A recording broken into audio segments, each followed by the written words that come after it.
Num instante a vida parece tranquila, e no seguinte tudo sai do controle.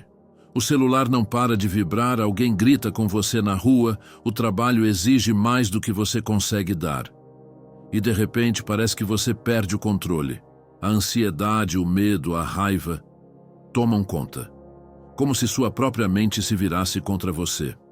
Me diz, quantas vezes você sentiu que não era o mundo te esmagando, mas sim a sua reação a ele? Os estoicos sabiam disso muito bem. Eles diziam que os homens não se perturbam pelas coisas em si, mas pelas opiniões que têm sobre elas. E aí está o ponto principal. Não é o que acontece que rouba a sua paz, mas sim o jeito como sua mente interpreta tudo. Pensa na sua mente como um cavalo desgovernado. Se você não aprender a guiá-lo, ele te arrasta para o abismo. Mas se pegar firme nas rédeas, esse mesmo cavalo pode te levar mais longe do que você jamais imaginou. Hoje eu quero te mostrar como os grandes sábios da história cultivavam uma serenidade inabalável, mesmo no meio da tempestade. Porque no fim, só existem dois caminhos. Ou você aprende a dominar sua mente, ou deixa que ela domine você. Se você encontra valor no que a gente compartilha, se inscreve agora no canal e treine sua mente com a gente todos os dias para se tornar mais forte. E se quiser ir além, torne-se um membro exclusivo e tenha acesso direto à nossa comunidade mais próxima. E antes de seguir, quero que faça algo aqui e agora. Escreva nos comentários: eu governo a minha mente, sou o dono da minha calma. Esse vai ser seu primeiro passo.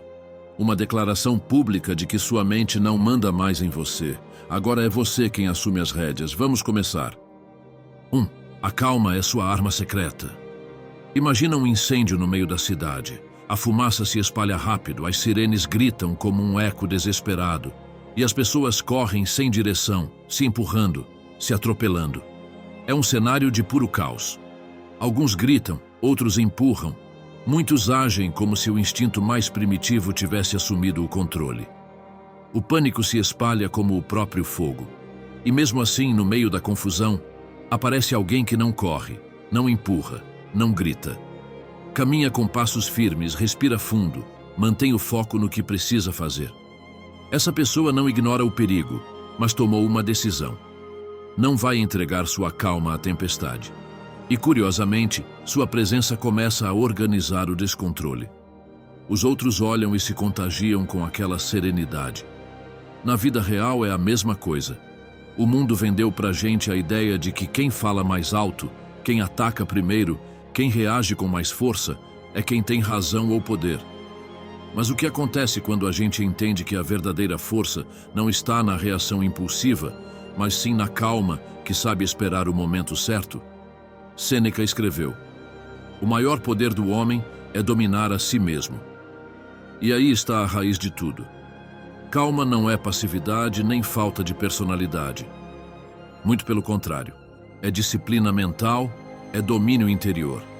É você escolher o que fazer ou o que não fazer, em vez de deixar que suas emoções escolham por você.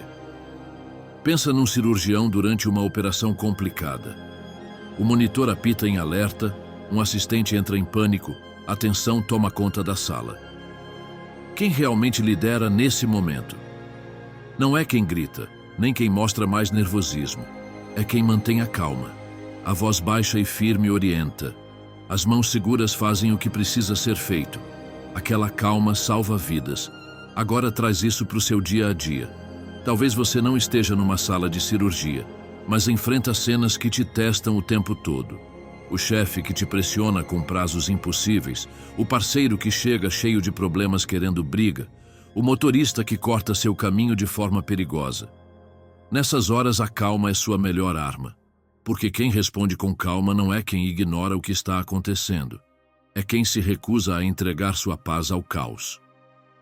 Marco Aurélio escreveu em suas meditações: você é dono da sua mente. Não deixe que nada externo tire esse poder de você. Ele entendeu isso na pele, governando um império em guerra constante. Se mesmo com todo esse peso ele conseguiu treinar sua mente para manter a serenidade, o que nos impede de fazer isso no dia a dia? Agora imagina algo ainda mais comum. Você está tentando negociar um pequeno aumento de salário. Seu chefe começa a falar mais alto, se mostra defensivo. O esperado seria que você também aumentasse o tom, que a conversa virasse um duelo de vozes, mas é aí que entra seu treino. Você respira, escuta sem interromper e responde com serenidade. Não cede, não se mostra submisso, mas também não perde o controle. Essa calma não só te dá clareza para argumentar melhor, como também te dá autoridade. Você passa a imagem de alguém que sabe exatamente o que quer. A calma se treina como um músculo.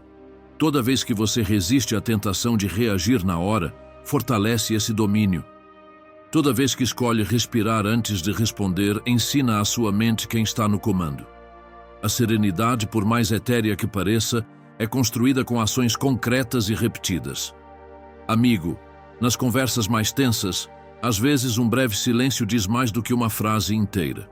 Se alguém tenta te provocar e você não cai na armadilha de reagir, mas olha com serenidade, você desmonta a pessoa. Ela esperava sua explosão e encontra sua calma. Isso desarma. Ele impõe respeito. O mesmo vale para vós. Você não precisa gritar para ser ouvido. Na verdade, quem grita costuma perder a autoridade, porque o grito nasce da insegurança. Já quem fala com calma e firmeza conquista a atenção de todos. A calma tem o próprio volume e é muito mais potente do que você imagina. Epicteto resumiu isso com clareza. Nenhum homem é livre se não for dono de si mesmo. Esse domínio interior aparece no seu olhar, na sua postura, no jeito como você responde. A calma não é um luxo reservado para quem medita em silêncio no alto da montanha. É uma ferramenta para lidar com o trânsito, com as reuniões, com as discussões de família. E quero que você guarde uma ideia poderosa. Aquele homem que caminha tranquilo no meio do incêndio, assim como o guerreiro que avança sereno em plena batalha, não é fraco. É o mais forte de todos. Porque enquanto os outros se desgastam com impulsos inúteis, ele preserva sua energia para o momento certo. A calma, meu amigo, é uma estratégia. Um sinal de poder. E quando ela se torna sua aliada, você já começa em vantagem em qualquer situação. 2. Domine sua mente ou será escravo dela. Com certeza você já passou por isso, acorda motivado, com aquela sensação de que hoje sim vai cumprir tudo o que se propôs. Mas basta uma coisinha sair do eixo para tudo desabar. Um e-mail mal escrito, um comentário fora de hora, um gesto de alguém que te pega desprevenido, e de repente sua cabeça se enche de pensamentos que te massacram. Sou um desastre. Nada dá certo para mim. Não sirvo para isso. É como se sua própria mente tivesse virado sua pior inimiga, como um cavalo desgovernado que corre sem rumo e te arrasta junto. E o pior é que, se você não treiná-la, essa mente não sabe distinguir o que realmente importa do que não tem peso nenhum. Ela te arrasta tanto por um simples olhar quanto por uma tragédia de verdade. Pensa nessa cena. Você está num almoço de trabalho, tudo vai bem, até que alguém solta um comentário sarcástico disfarçado de piada. Você sente aquilo como um golpe no orgulho. O sangue sobe para o rosto, o coração dispara e sua cabeça começa a criar respostas agressivas em segundos. Sua mente te empurra a revidar. Mas aí vem a grande pergunta. Será que realmente precisa?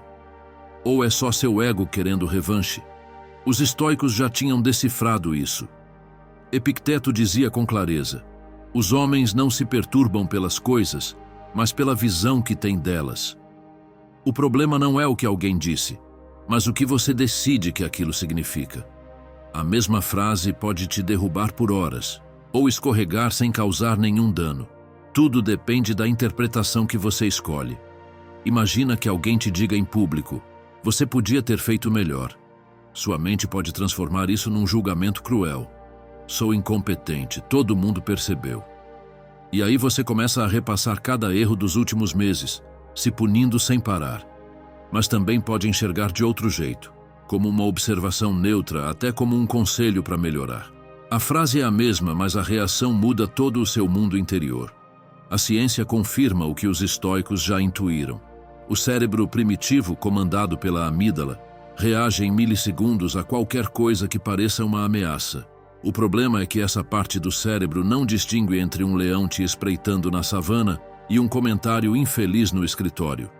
Para sua mente, os dois são ataque. E aí está o desafio: treinar sua mente para que ela não transforme cada atrito num incêndio. Como se faz isso? Não é repetindo frases bonitas nem fingindo que não sente nada. É aprendendo a criar um espaço entre o que acontece e sua reação. Uma ferramenta poderosa para isso é o silêncio interior. Antes de responder, respira. Dá alguns segundos.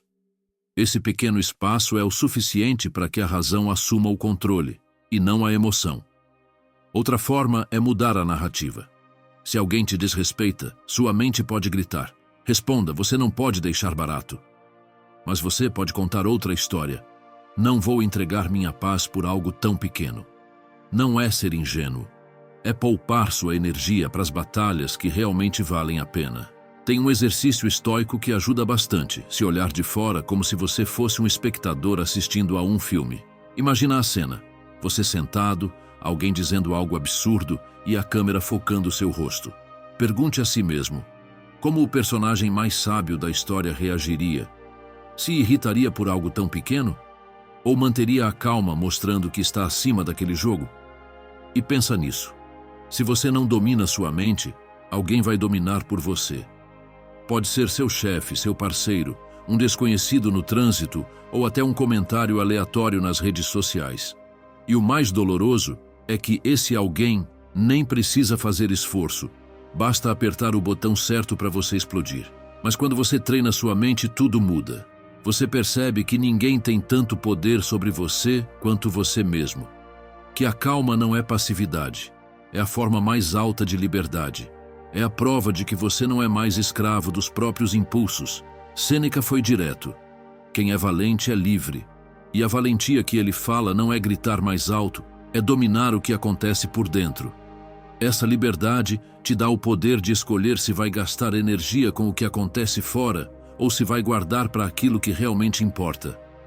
Então, meu amigo, na próxima vez que sentir que sua mente está prestes a te arrastar como um cavalo desgovernado, lembra que você tem as rédeas nas mãos. Respira, observa, muda a história. Você não é escravo dos seus pensamentos, é o dono deles. E no momento em que agir a partir dessa verdade, vai perceber que nada externo pode te abalar, a não ser que você permita. 3. Seu corpo é a chave para acalmar a tempestade. Você está no metrô, hora do rush, e transforma o vagão numa lata de sardinha. Alguém te empurra sem pedir desculpas, o ar está pesado, o celular vibra no bolso com notificações que não param e você se pergunta se devia olhar. Cada estação parece demorar uma eternidade. Você sente o estresse subir como um fogo interno. O coração dispara, a mandíbula trava. Seus ombros endurecem como pedra. Não há nenhum perigo real, mas seu corpo reage como se você estivesse no meio de um campo de batalha. Esse é o grande engano. Às vezes é a mente que acelera e puxa o corpo. Outras vezes é o corpo que manda o sinal errado, e sua mente acredita que você está em perigo. E aí você entra numa espiral onde tudo sai do controle. A chave, meu amigo, é interromper esse ciclo. E os estoicos sabiam disso. Sêneca escreveu: o corpo deve ser cuidado com disciplina, para que a alma não se enfraqueça. Ele não dizia isso porque queria que todos fossem atletas, mas porque entendia que o corpo é a âncora da mente. Quando você o treina, quando o movimenta, dá à alma a estabilidade que ela precisa para não ser arrastada. Hoje, a ciência confirma isso. Pesquisas recentes publicadas na Frontiers in Psychology mostram que algo tão simples quanto uma caminhada de 15 minutos ao ar livre reduz significativamente os níveis de ansiedade. E na The Lancet Psychiatry ficou comprovado que pessoas que se exercitam com frequência têm quase metade das chances de sofrer episódios graves de estresse. Não estamos falando de mágica, mas de pura biologia. Quando você movimenta o corpo, sua mente se acalma. Curiosamente, a gente costuma fazer o contrário. Quando estamos sobrecarregados, ficamos parados, afundados no sofá, presos num looping mental como um hamster girando na rodinha. Mas a saída não está em pensar mais, e sim em voltar para o corpo. Veja um exemplo. Alguém discute com você no trabalho e a raiva começa a crescer por dentro. Sua mente já está fabricando respostas duras, mas em vez de falar no impulso, você se levanta, sai por um instante e caminha pelo corredor. Sente o chão sob os pés, respira mais fundo, os passos trazem clareza. Quando volta, a emoção já perdeu força e você responde com calma. Ou imagina que está atrasado para um compromisso importante e o trânsito trava tudo. Está preso dentro do carro, buzinas por todo lado, a impaciência crescendo. Ali você não pode sair correndo, mas pode se mexer, soltar a tensão dos ombros, girar o pescoço suavemente, abrir e fechar as mãos como se estivesse expulsando a ansiedade para fora. Parece pequeno, mas seu corpo entende que você está no controle e sua mente acompanha. Outra ferramenta poderosa é o movimento consciente. Não precisa de academia nem de rotina elaborada. Às vezes basta se levantar da cadeira e se espreguiçar como uma criança recém-acordada. Já reparou nos bebês? Antes de chorar ou pedir algo, eles se esticam, mexem braços e pernas, liberam a tensão acumulada. O corpo sabe como soltar o que está sobrando. Somos nós que esquecemos. No Oriente existe uma prática chamada shaking, sacudir braços, pernas, o pescoço, como se estivesse tirando um casaco de concreto. Pode parecer estranho no começo, mas depois você sente um alívio imediato, como se tivesse reiniciado seu sistema nervoso. Marco Aurélio escreveu em suas reflexões: o que está em harmonia com você mesmo está em harmonia com o universo. E esse equilíbrio muitas vezes começa no corpo. Quando você cuida dele, quando o movimenta, quando não o ignora, sua mente se sente acompanhada. É como se dissesse a ela: você não está sozinha nessa. Tem um corpo aqui para te trazer de volta para o presente. Não espere explodir para usar isso. Faça do movimento um ritual diário. Pode ser caminhar sem fones de ouvido, sentir o vento no rosto, ou fazer alguns alongamentos no fim do dia. São gestos simples que te preparam para manter a calma quando a tempestade chegar. Porque a mente, quando está presa, é como um céu cheio de nuvens pesadas. O corpo em movimento é o vento que começa a limpar esse céu. Não dissipa tudo de uma vez, mas vai abrindo espaços de clareza. Então, da próxima vez que sentir que tudo está prestes a explodir, não fique parado. Mexa-se, caminhe, sacuda a tensão, se estique como se estivesse despertando de um sono profundo. Não subestime isso, esse gesto pode ser a diferença entre ficar preso no meio da tempestade mental ou recuperar a calma que tanto precisa. 4. Escolher a calma é sua maior vitória. Você já se pegou sabotando sua própria tranquilidade? Está sentado no sofá, tudo parece em ordem, nenhum problema urgente. E de repente sua mente começa a sussurrar: isso não pode durar muito. Alguma coisa ruim vai acontecer. Em um piscar de olhos, a serenidade vira inquietação. Como se a calma fosse suspeita. Como se seu cérebro precisasse inventar um motivo para ficar nervoso. Esse é um dos erros mais comuns. Acreditar que a calma depende de tudo estar perfeito. Se o trânsito flui, se seu parceiro está de bom humor, se no trabalho ninguém te pressiona, aí sim você respira em paz. Mas quando algo complica, a paz desaparece. E se eu te dissesse que não é assim? E se a calma não fosse um prêmio que o mundo te dá, mas uma escolha que você pode fazer mesmo no pior dos cenários? Epicteto foi direto. Ninguém que possa te irritar é seu dono. E aqui está a lição. Toda vez que você deixa alguém te tirar do sério, está entregando o controle da sua mente. A calma não é fraqueza. É um ato de soberania interior. A psicologia moderna chama isso de regulação emocional. Mas os estoicos já praticavam isso há muito tempo. Não é um talento mágico que alguns têm e outros não. É uma habilidade que se treina. Do mesmo jeito que se fortalecem os músculos com exercício, fortalece-se a calma com prática constante. Com certeza você conhece alguém que parece viver em outra frequência. Aquele amigo que numa reunião tensa, apenas toma um gole d'água e responde com serenidade, enquanto todos ao redor perdem o controle. Parece que nada o abala. E provavelmente ele sente a tensão, sim. Mas aprendeu a não reagir no impulso. Entendeu que a calma não é um estado que aparece do nada, é uma decisão consciente. Deixa eu te dar um exemplo bem comum. Você está no aeroporto, seu voo atrasa 2 horas e a sala está cheia de gente reclamando. Você vê caras fechadas, discussões, até gritos com o pessoal da companhia aérea.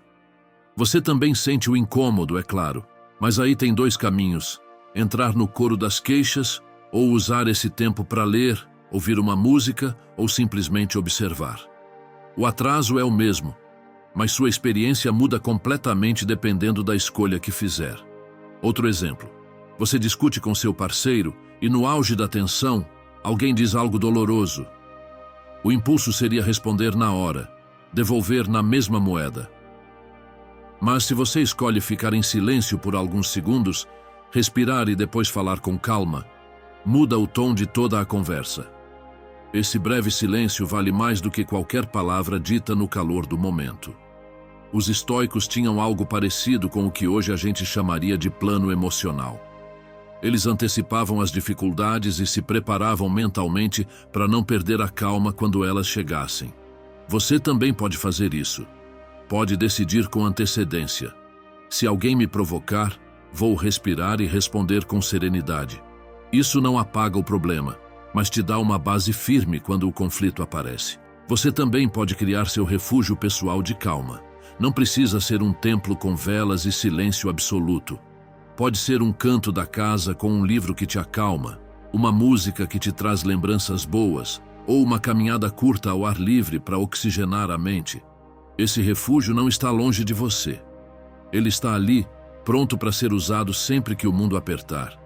Tem uma frase que ajuda muito: quero ser parte do problema ou parte da solução. Quando você se faz essa pergunta no meio do caos, a resposta fica clara. E se escolhe ser parte da solução, quase sempre isso significa manter a calma. Porque a calma não é só um presente para você mesmo. Ela também se espalha, contagia quem está ao seu redor. Sêneca, que viveu cercado de intrigas, exílios e ameaças de morte, mostrou isso com a própria vida. Ele sabia que perder a calma não resolvia nada, só adicionava drama ao que já era inevitável. Ele entendeu que a serenidade era seu verdadeiro poder, um poder que ninguém podia tirar. Meu amigo, sua mente vai tentar te convencer de que reagir é inevitável, que você precisa explodir, que se preocupar é o normal. Mas no fim das contas, quem decide é você. A calma não é um presente do destino, é um ato de vontade. E quanto mais vezes você a escolhe, mais fácil se torna voltar a ela. Então, da próxima vez que o mundo tentar te tirar do eixo, lembra, você sempre tem a opção de manter a calma, e cada vez que faz essa escolha, não só se liberta da tensão do momento, como se torna dono de si mesmo. E essa, meu amigo, é a maior vitória que você pode alcançar. E agora quero que declare isso com firmeza. Escreve nos comentários: minha calma é minha escolha. Porque toda vez que você escreve isso, reforça essa decisão dentro de si. E esse gesto simples vai ser seu lembrete de que a serenidade está sempre nas suas mãos. 5. Respire com intenção e sua mente vai obedecer.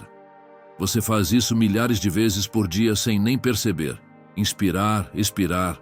Parece a coisa mais automática do mundo. Mas aqui está o segredo. O jeito que você respira pode decidir se sua mente entra em pânico ou se permanece em calma.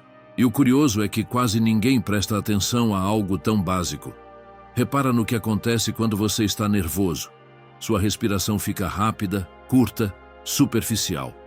É como se seu corpo acreditasse que tem um perigo iminente, mesmo que você só esteja diante de um e-mail complicado ou de uma conversa desconfortável. O resultado? O sistema nervoso liga todos os alertas, e sua mente dispara pensamentos desordenados que só pioram a sensação. Os estoicos não falavam de pulmões nem de oxigênio, mas entenderam bem essa relação entre corpo e mente. Epicteto repetia sempre: você não é livre enquanto não aprender a se controlar. E controlar a respiração é um dos caminhos mais diretos para esse domínio pessoal. Porque ao acalmar o corpo, você acalma os pensamentos. A ciência confirma isso. Estudos sobre regulação emocional mostram que respirar de forma lenta e profunda ativa o sistema parasimpático, aquele que diz ao corpo: calma, não tem perigo real. É como trocar de marcha num carro. Você sai da velocidade caótica do estresse e entra no ritmo sereno da calma. Imagina que você está numa fila enorme no banco e alguém começa a discutir com o atendente. O ambiente fica pesado, a impaciência aumenta e você sente o coração acelerar. Em vez de entrar na mesma energia, fecha os olhos por um segundo e respira fundo. Inspira contando até 4, solta o ar devagar. Aos poucos, seu corpo desacelera e a tensão para de te dominar. A situação continua a mesma, mas você não. Ou pensa numa discussão em família. Aquele momento em que todo mundo fala ao mesmo tempo, o tom de voz sobe e ninguém escuta ninguém. A reação automática seria gritar também. Mas se você respira antes de responder, o tom muda. Você fala mais devagar, com firmeza, mas em paz. E surpreendentemente os outros também começam a baixar a intensidade. Sua respiração vira uma âncora, que acalma não só sua mente, mas também a dos que estão ao redor. Não precisa complicar. Existem técnicas simples que você pode usar em qualquer lugar. Uma muito conhecida é a respiração quadrada. Inspira por 4 segundos, segura por 4, expira por 4 e segura mais 4. Esse ritmo regular dá estabilidade ao corpo e clareza à mente. É como desenhar um quadrado invisível dentro de você, onde cada lado é um respiro que te traz de volta ao presente. Outra técnica que funciona bem é a chamada respiração suspirada. Você inspira bem fundo, como se quisesse encher os pulmões completamente, e solta o ar com um suspiro longo e sonoro. Esse gesto libera a tensão na hora. Faz isso 3 vezes seguidas e vai sentir seu corpo relaxar. O mais importante não é decorar técnicas, mas entender o princípio. Sua respiração é a ferramenta mais acessível que existe para treinar a calma. Não precisa de dinheiro, nem de tempo extra, nem de lugar especial. Só precisa da sua decisão de usar. Marco Aurélio, que conhecia a pressão de governar um império, escreveu: quando não puder mudar o que está fora, mude sua atitude por dentro. E respirar com intenção é um dos atalhos mais eficazes para isso. Porque você não pode controlar o trânsito, nem o humor do seu chefe, nem os comentários dos outros. Mas pode controlar sua inspiração e sua expiração. E isso muda todo o resto. Pensa assim: sua respiração é o leme de um barco em meio à tempestade. Você não pode parar o vento nem as ondas, mas se segurar firme o leme e souber manobrar, o barco não afunda. A mente é esse barco. A respiração, o leme que está sempre nas suas mãos. Faz o teste agora. Para 1 minuto. Fecha os olhos e respira devagar. Inspira contando até 4. Segura um pouco, depois solta o ar ainda mais devagar. Repete algumas vezes. Percebe como sua mente começa a baixar o volume dos pensamentos? Como seu corpo se solta. Esse é o poder que sempre esteve com você, mesmo que você tenha esquecido. Não deixe sua respiração ser só um reflexo automático. Faça dela sua aliada. Respire como um estoico. Porque toda vez que você escolhe respirar com calma, também está escolhendo como quer viver. E meu amigo, viver com serenidade começa sempre com o mais simples. Um respiro consciente que devolve o controle para você. 6. Crie com as mãos e sua mente vai descansar. Vivemos num mundo em que quase tudo resolvemos por uma tela. Mandamos e-mails, trocamos mensagens, preenchemos documentos e tudo parece acontecer num plano invisível. E aí estranhamos quando sentimos a mente saturada depois de semanas inteiras sem fazer nada físico, nada que nos conecte com a matéria real. É como viver preso numa nuvem de pensamentos sem nunca tocar o chão. Mas existe algo poderoso no simples ato de usar as mãos, consertar algo que quebrou, cozinhar com calma, pintar, mesmo que fique feio. Quando você põe as mãos em ação, a mente se aquieta.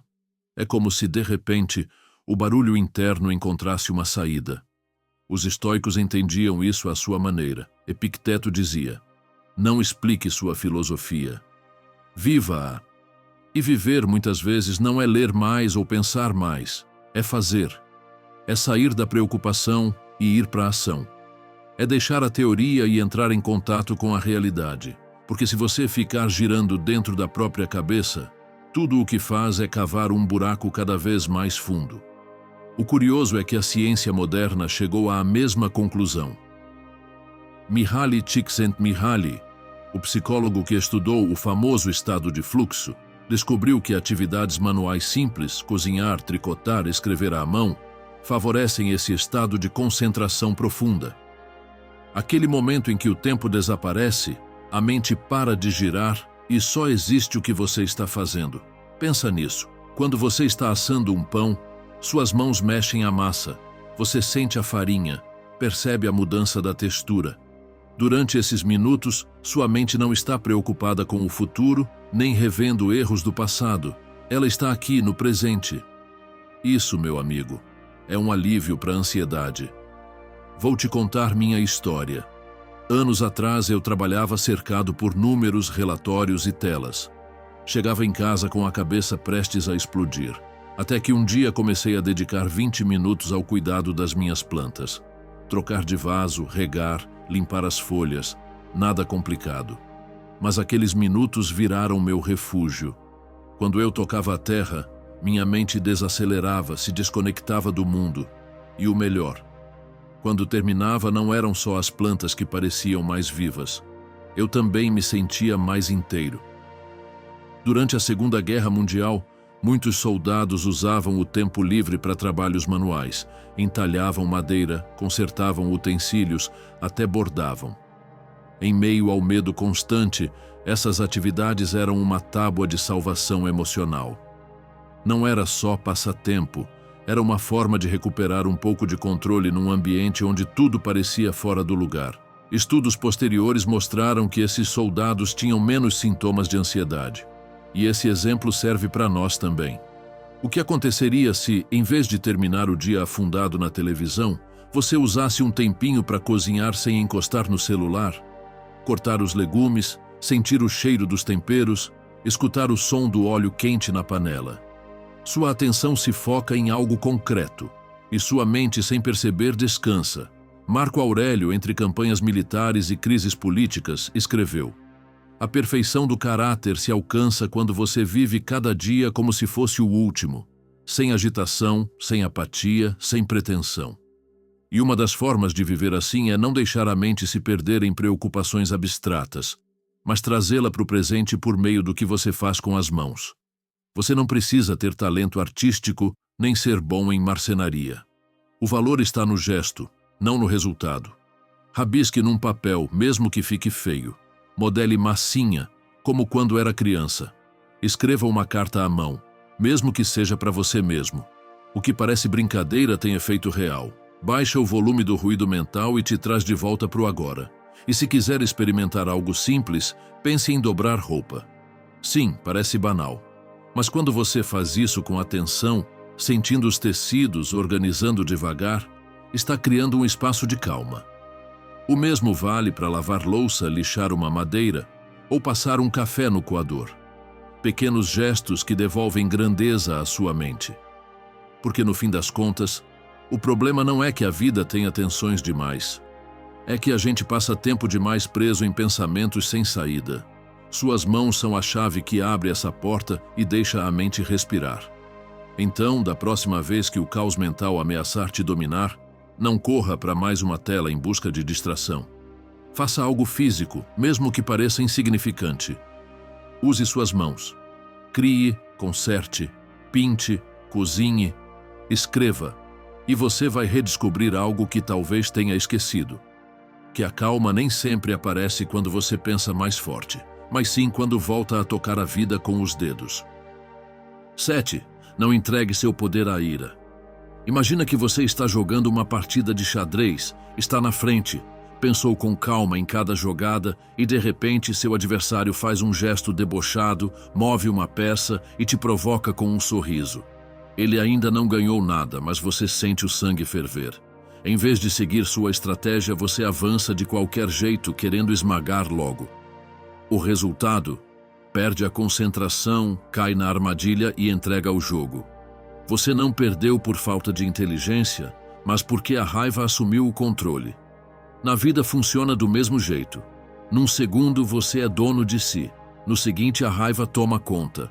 E quando percebe, já disse coisas que machucam, tomou decisões que não queria, fez gestos que deixam marcas. O pior não é o momento da explosão, é o que vem depois, o arrependimento, a sensação de ter falhado. Os estoicos sabiam disso muito bem. Sêneca escreveu: a raiva é um ácido que machuca mais o recipiente onde está do que aquilo sobre o qual é derramada. Essa frase revela uma verdade difícil de engolir. Na maioria das vezes, quem te provoca esquece rápido. Mas você fica preso naquele fogo interno por horas, até dias. E cada minuto nesse estado é um minuto em que você entregou seu poder. Pensa numa situação no trabalho. Um colega faz um comentário fora de lugar. Você responde com raiva, levanta a voz e, por alguns segundos, sente até um certo alívio. Mas depois sobra o clima pesado, os olhares desconfortáveis, a culpa de talvez ter piorado o que já não estava bom. A raiva não resolveu nada. Só criou mais problema. Ou em casa. Seu filho quebra algo sem querer. Você, cansado, explode. Grita. Perde a cabeça. O objeto talvez dê para consertar, mas o impacto daquele grito fica. O que poderia ser um momento para ensinar, vira um episódio de medo. A raiva sempre cobra mais caro do que oferece. A neurociência explica. A raiva é como um choque elétrico que percorre seu corpo por alguns segundos. O cérebro libera adrenalina, o coração acelera, os músculos se contraem. Mas essa descarga dura pouco. Cerca de 90 segundos, segundo a neurocientista Jill Bolte Taylor. Passado esse tempo, o corpo volta ao normal, a menos que você continue alimentando o sentimento com pensamentos repetitivos. Percebe a ironia?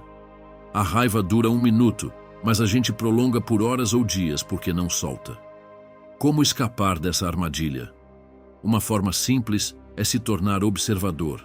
Quando sentir a raiva subir, não julgue, não tente bloquear. Só observe. Tá aqui. Sinto no peito, nas mãos, na respiração. Como um cientista observando uma reação química. Quando você não se identifica com a emoção, para de ser escravo dela. Outra ferramenta é descarregar com o corpo. Não precisa de nada elaborado. Fechar os punhos com força e soltá-los devagar. Dar uma volta no quarteirão. Tomar um copo d'água bem devagar. A raiva é física, não só mental. Se você dá uma saída para o corpo, a emoção perde força. A perspectiva também ajuda muito. Pergunte-se, isso vai importar daqui a uma semana? E daqui a um ano? Muitas vezes a resposta é não. O que hoje parece insuportável amanhã vira só mais uma lembrança. E se não vai importar depois, vale mesmo a pena sacrificar sua calma agora? Os estoicos tinham um hábito interessante. Imaginavam com antecedência as dificuldades que poderiam enfrentar. Chamavam isso de premeditatio malorum. Não era para se torturar pensando no pior, mas para treinar a reação. Se você já se prepara mentalmente para as provocações, quando elas chegam, não te pegam de surpresa. Você responde com serenidade, não com raiva. Marco Aurélio, lidando com generais rebeldes e traições políticas, escreveu: a melhor vingança é não se parecer com seu inimigo. Com isso ele lembrava que responder com raiva é descer ao nível de quem te provocou. A verdadeira vitória é manter a calma. Aí sim você prova que ninguém tem poder sobre você. E aqui está o mais importante. Raiva não é força, é fraqueza disfarçada. Quem grita pode até parecer forte, mas na verdade perdeu o controle. Quem mantém a calma não é frio, é dono de si. Então, da próxima vez que sentir a raiva tentando arrancar o volante das suas mãos, lembra, você pode deixar ela dirigir e te jogar no muro, ou pode segurar firme e manter o rumo. Não se trata de negar o que sente, mas de escolher o que fazer com isso. E escolher a calma, meu amigo, não é passividade. É proteger o que você tem de mais precioso, seu poder sobre si mesmo. Se você tem coragem de dominar a raiva com estoicismo, escreve agora nos comentários: A raiva não manda em mim, eu sou estoico. Porque ao declarar isso, você não só compartilha com a comunidade, também grava essa escolha na sua mente e transforma em ação. 8. A calma está sempre nas suas mãos. Hoje sabemos que Epicteto foi escravo. Seu senhor, um homem violento, costumava colocá-lo à prova com castigos físicos. Em uma ocasião, enquanto torcia sua perna, Epicteto apenas disse com serenidade: "Se continuar, vai quebrar." E foi exatamente o que aconteceu. A perna se partiu e Epicteto ficou com uma deficiência permanente. Agora me diz, consegue imaginar essa dor? Infinita. Mas sabe o que ele fez? Não gritou, não implorou, não devolveu a violência, apenas completou: "Está vendo? Eu te avisei." Essa calma, num momento em que qualquer um teria perdido o controle, foi o que o transformou em dono de si mesmo. Essa lição continua tão viva hoje quanto naquela época. Perder a calma não é inevitável, é uma escolha. Muita gente acha que reagir com raiva é automático, que não conseguiu evitar. Mas os estoicos nos ensinaram que sempre existe um espaço entre o que acontece e o que você decide fazer com aquilo. Se você treina esse espaço, vira dono de si. Se não treina, sua mente te carrega como uma corrente que arrasta tudo no caminho. A neurociência moderna explica isso de forma interessante. Quando algo te tira do eixo, seu cérebro primitivo reage em milésimos de segundo, preparando seu corpo para lutar ou fugir. Por isso, o coração acelera, a respiração trava, os músculos enrijecem. Mas essa resposta dura só um instante. O resto depende de você. Se alimentar essa emoção com pensamentos repetitivos, ela gruda em você por muito mais tempo do que deveria. Veja, já presenciei isso numa simples reunião de condomínio. Um morador levanta a voz por causa da faxina, outro responde pior ainda e em poucos minutos vira uma guerra verbal. Mas sempre tem alguém que permanece calmo, escuta sem se alterar e fala depois com serenidade. Adivinha quem acaba tendo mais peso na conversa? Exatamente, quem não perdeu o controle. O segredo está em dar a si mesmo um tempo antes de reagir, literalmente. Quando perceber que a raiva está prestes a tomar o volante, imagine que você tem um interruptor interno. Você ativa esse botão e por alguns segundos tudo fica em silêncio. Essa pausa te permite pensar: vale a pena gastar minha energia com isso? Quero que essa pessoa decida como vou me sentir? E na maioria das vezes a resposta será não. Essa é a liberdade que os estoicos defendiam. Ninguém pode te obrigar a perder a calma, a não ser que você permita. O que os outros dizem ou fazem não tem poder real até que você entregue a chave. E quanto mais você treinar essa ideia, mais fácil será mantê-la, mesmo nos momentos difíceis. Pensa no exemplo de um vulcão. Quando entra em erupção, destrói tudo ao redor, até o que deveria proteger. Já a calma funciona como uma barragem que segura a lava e evita o desastre. Não significa que você não sinta nada. Significa que escolhe onde vai direcionar essa energia. E tem mais. A calma é contagiosa. Numa discussão, se você aumenta o tom, o outro também vai. Mas se mantém a serenidade, força o outro a baixar o ritmo. Você vira o ponto de equilíbrio. Não porque é frio, mas porque mostrou que seu estado de espírito não está à venda. Por isso, meu amigo, da próxima vez que alguém tentar te tirar do eixo, lembra, não é a situação que decide, é você. E nesse instante você tem dois caminhos: reagir e perder o comando, ou manter a calma e provar que ainda está no controle. Essa escolha pode parecer pequena, mas é justamente ela que define sua liberdade. 9. Você não é o que te acontece, é o que você faz. Na vida dos estoicos encontramos exemplos poderosos dessa ideia. Musônio Rufo, mestre de Epicteto, foi exilado várias vezes por causa de seus ensinamentos. O exílio, para qualquer um, seria sinônimo de derrota, perder a casa, os alunos, tudo o que havia construído. Mas ele não viu assim. Aproveitou o exílio para continuar ensinando a quem quisesse ouvi-lo, mesmo em condições precárias. Ele não escolheu ser exilado, mas escolheu o que fazer com aquele exílio. E essa escolha o transformou num farol que até hoje seguimos lembrando. Essa é a chave, meu amigo. Podem tirar quase tudo de você, mas ninguém pode tirar a forma como você escolhe responder.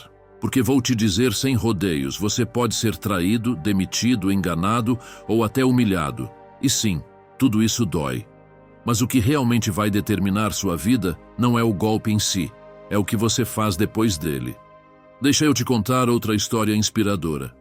A de Nick Vujicic, um homem que nasceu sem braços nem pernas. Desde pequeno ouviu que sua vida seria limitada. Mas ele fez outra escolha. Decidiu não se definir pelo que faltava, e sim pelo que podia oferecer. Hoje ele viaja pelo mundo dando palestras motivacionais, escreveu livros traduzidos para dezenas de idiomas e formou uma família. Ele não escolheu o corpo que tem, mas escolheu a atitude. E essa escolha mudou o destino. Os estoicos entendiam isso com clareza. Para eles, o sofrimento não estava no que acontece, mas no modo como você interpreta. Sêneca escreveu: as dificuldades fortalecem a mente como o esforço fortalece o corpo. Cada desafio, por mais injusto ou doloroso que pareça, pode se tornar o treino que você precisava para crescer. Olha para sua própria vida. Talvez alguém que você amava tenha te decepcionado. Talvez você tenha perdido um trabalho no qual investiu anos de dedicação, ou fracassou em algo que ainda pesa. É normal sentir o impacto, mas a história não termina aí. Porque o que te define não é a queda, é a forma como você decide se levantar. Imagina essa situação. Você confiou um projeto a um sócio e ele te traiu, levou o dinheiro e te deixou com dívidas. Você tem duas opções. A primeira, ficar preso à raiva, repetindo a história para todo mundo, remoendo a injustiça. A segunda, reconhecer o golpe, tirar a lição e começar de novo com mais sabedoria. Um desses caminhos te afunda, o outro te transforma. E para dar esse salto, você precisa treinar sua mente. Porque sem disciplina, a dor vira desculpa. Mas com disciplina, a dor vira combustível. Um jeito simples de começar é escrevendo. Sim, escrever. Pegue papel e caneta quando algo doer e anote 3 ações que você pode tomar. Não importa se forem pequenas, fazer uma ligação, pedir conselhos, repensar seus planos. O importante é sair do papel de vítima e entrar no território da ação. Outra ferramenta poderosa é parar de rotular tudo o que te acontece como bom ou ruim no momento. A vida está cheia de reviravoltas. O que hoje parece um desastre pode ser o impulso que vai te levar a algo melhor. A traição de um amigo pode abrir espaço para gente mais verdadeira.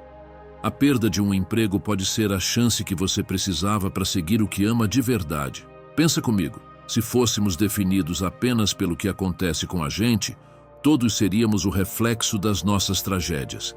E aí, onde ficaria a esperança? A verdade é que o que nos define é a resposta que damos depois de cada golpe. É isso que separa quem afunda de quem se reinventa.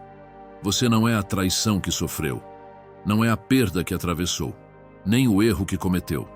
Você é o que escolhe fazer com tudo isso.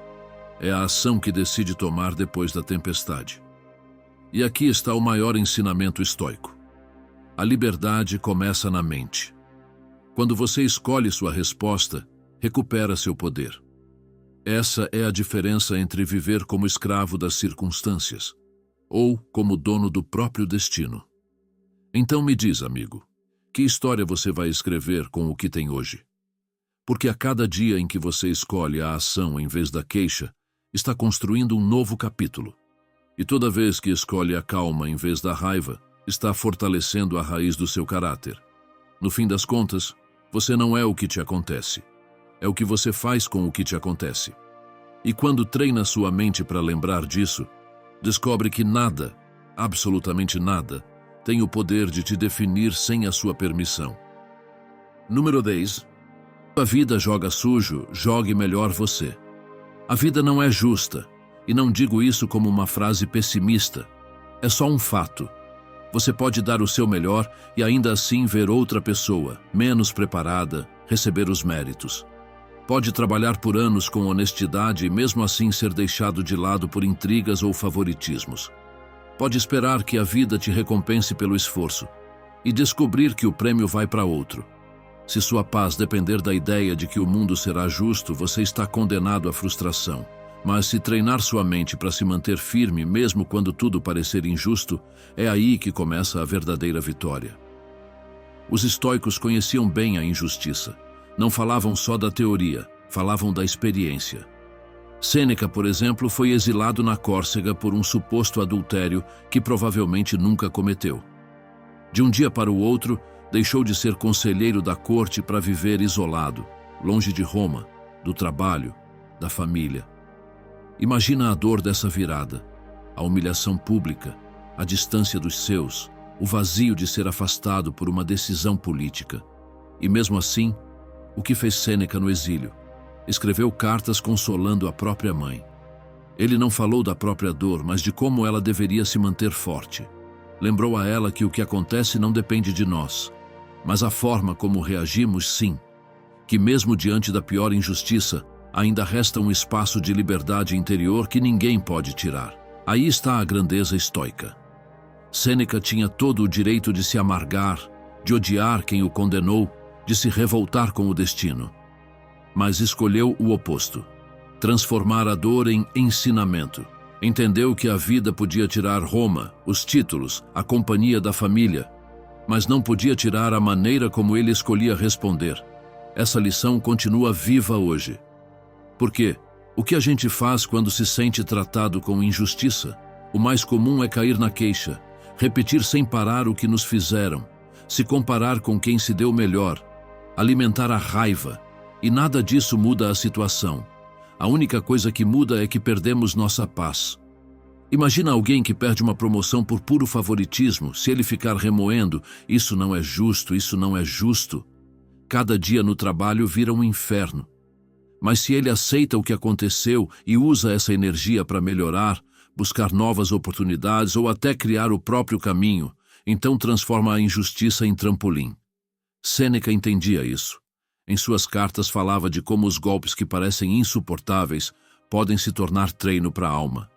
Dizia que nada fortalece mais do que aprender a resistir ao que não se pode mudar.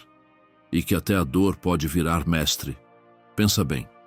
Se o que acontece com a gente definisse quem somos, todos estaríamos condenados por cada erro, cada perda, cada traição. Mas se o que te define é o que você faz com o que te acontece, então sempre existe uma saída. A injustiça não te prende, ela te empurra a agir. É como um tabuleiro de xadrez. Você não escolhe as peças com que começa, nem os movimentos do adversário, mas cada decisão que você toma a partir disso depende só de você. Alguns ficam presos reclamando da desvantagem. Outros jogam o melhor que podem com o que têm. Quem é que avança mais? Não é quem reclama, é quem continua movendo as peças. E aqui vem a parte prática. Quando você enfrentar uma injustiça, experimente o que eu chamo de desafio da aceitação ativa. Não é se resignar, é observar a situação como ela é e se perguntar: o que está realmente sob meu controle? Escreva se quiser. Essa lista, mesmo que pequena, é o seu território de poder, e é aí que sua energia deve estar. Outro exercício poderoso é mudar o jeito de falar com você mesmo. Em vez de repetir, isso não devia ter acontecido comigo, pergunte: o que posso fazer com isso agora que já aconteceu? Parece um detalhe, mas muda tudo. Tira você do papel de vítima e coloca no papel de protagonista da própria vida. E lembra de algo essencial: injustiça não significa ficar parado. Sêneca aceitou o exílio, sim, mas não deixou de escrever, ensinar, crescer. Não confunda aceitação com passividade. Aceitar é reconhecer o que você não pode mudar, para então agir com clareza naquilo que pode. Meu amigo, o mundo não vai parar de ser injusto. Sempre vai ter favoritismo, jogo sujo, coincidência que ajuda um e atrasa outro. Mas a pergunta que realmente importa é: o que você vai fazer com isso? Vai ficar preso na queixa ou usar cada golpe como treino para o seu caráter? Porque se tem algo que os estoicos nos ensinam, é que não importa o que a vida te tira. Se você conserva sua mente, conserva seu poder, e ninguém joga mais limpo do que aquele que mantém a calma mesmo quando tudo ao redor é jogo sujo. Então, Da próxima vez que a vida for injusta com você, não perca tempo tentando mudar as regras.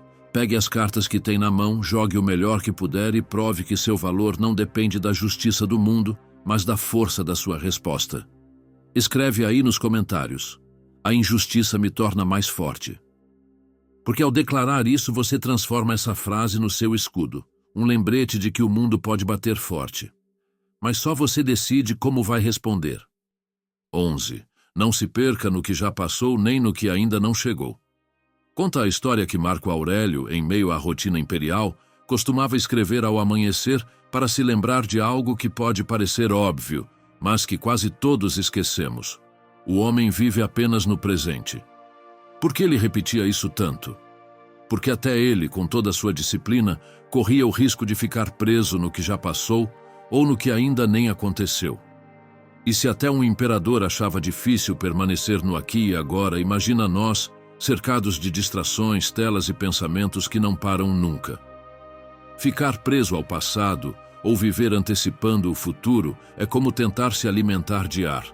Você se esforça, abre a boca, mas nunca se sente cheio. O que passou, já foi.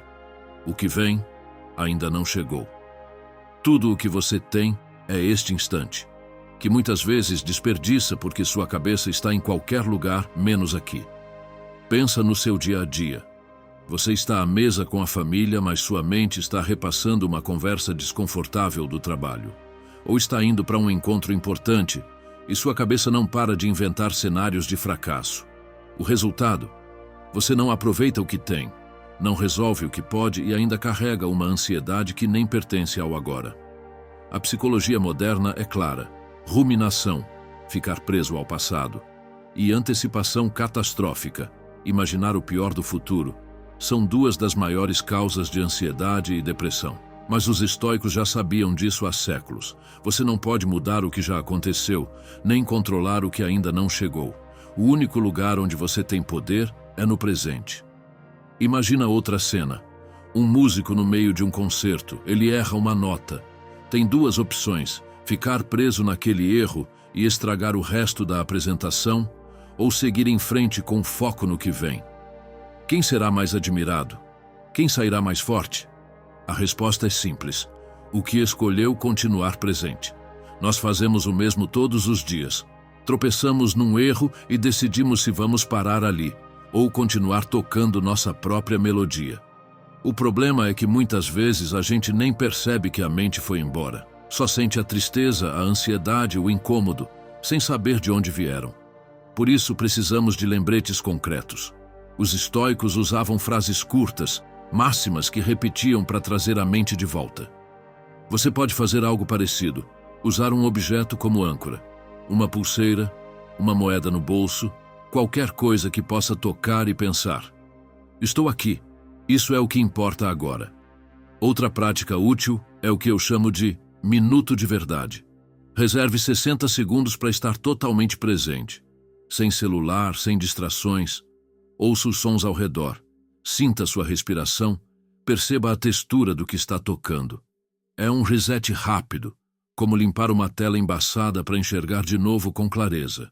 E quando sentir o passado ou o futuro te puxando, faça uma pergunta simples: o que eu posso fazer agora? Não ontem, não amanhã, agora. Se tiver algo a fazer, faça. Se não tiver, solte. Parece simples, mas é profundamente libertador.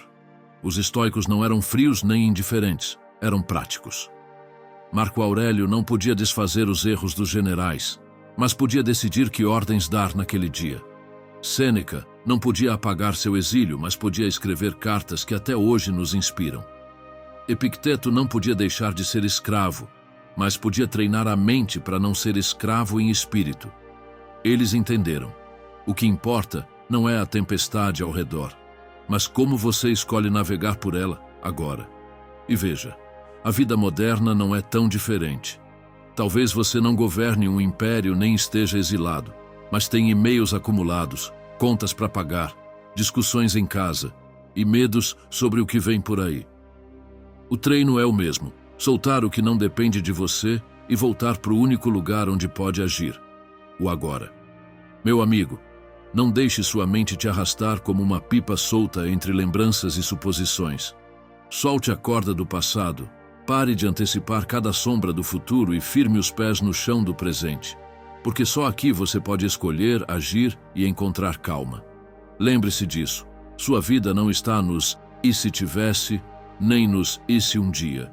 Sua vida está aqui, em cada respiração, em cada escolha que faz agora. E quanto mais você treinar sua mente para permanecer neste instante, mais livre será da ansiedade e da tristeza que se alimentam do que não está no seu controle. E agora, meu amigo, vem o último ponto. Talvez o mais desconfortável e também o mais libertador. Porque o que vou te dizer pode doer no começo, mas se você entender, pode mudar de vez o jeito como enfrenta qualquer golpe da vida. Fica comigo, porque o que vem agora é a chave para manter sua mente serena até nos dias mais escuros. 12. A calma é sua maior vitória. Deixa eu te descrever uma cena que representa melhor do que qualquer outra o que significa vencer sem precisar se impor. Dizem que Epicteto, já livre da escravidão, dava aulas numa escola simples. Muitos alunos o respeitavam profundamente, mas sempre tinha um ou outro que tentava provocá-lo com perguntas irônicas, tentando fazê-lo perder a paciência. Numa tarde, um desses alunos o interrompia sem parar, questionando tudo com um tom debochado. Os outros esperavam que o filósofo se irritasse, que o calasse com firmeza. E o que fez Epicteto? Ouviu em silêncio, olhou com serenidade e respondeu com calma, desmontando uma a uma as provocações sem alterar a voz. Quando terminou, o aluno não só fracassou no que queria, como ainda ficou constrangido diante de todos. Epicteto venceu, não com gritos, mas com calma.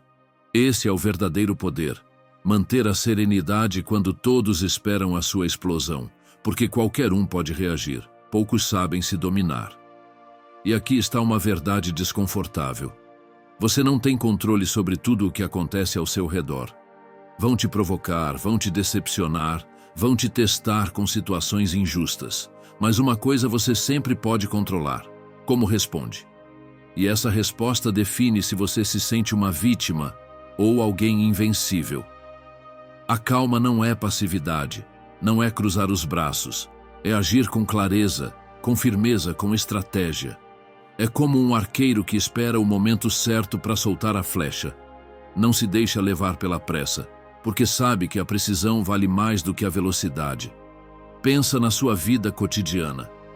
Você está no trabalho e o chefe te critica na frente de todo mundo. O impulso seria responder com raiva ou se justificar na hora. Mas se você escolhe manter a calma, escutar e depois responder com serenidade, a percepção muda completamente. Em vez de parecer fraco, você mostra domínio de si. Quem grita perde autoridade.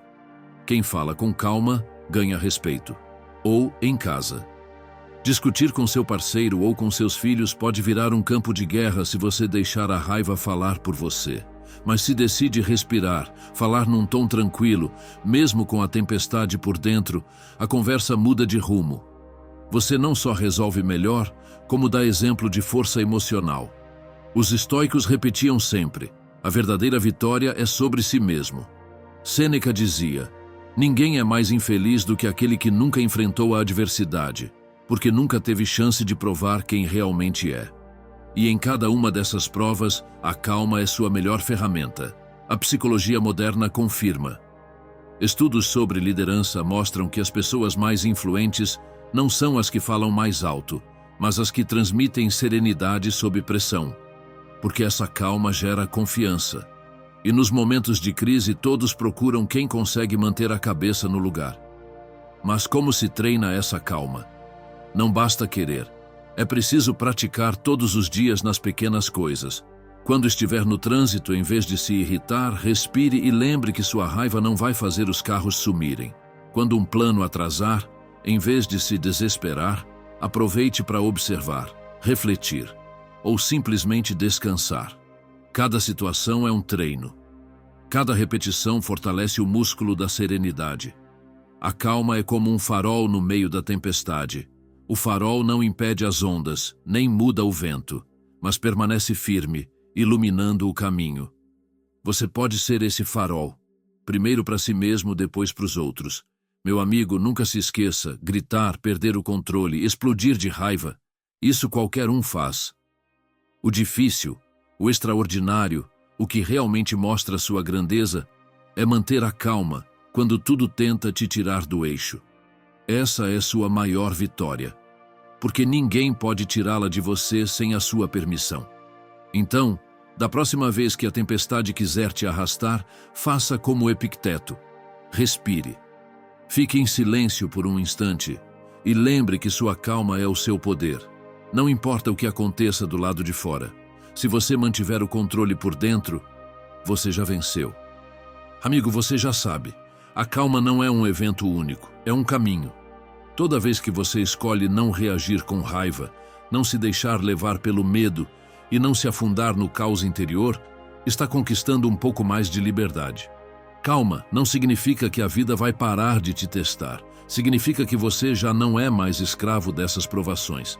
Se você chegou até aqui, quero que declare isso nos comentários. Escreva: eu escolho viver em calma. Assim saberei quem são os guerreiros de alma estoica que chegaram até o final. Não se esqueça de se inscrever, ativar as notificações e curtir o vídeo para não perder os que ainda estão por vir. Além disso, te convido a explorar nossa lista de reprodução que vai aparecer na tela. Ela está cheia de ideias, histórias e conselhos pensados para te ajudar a enfrentar a vida com mais sabedoria e confiança. Clique e vamos continuar avançando juntos. Até a próxima conversa. Cuide-se e continue abraçando o seu estoico interior.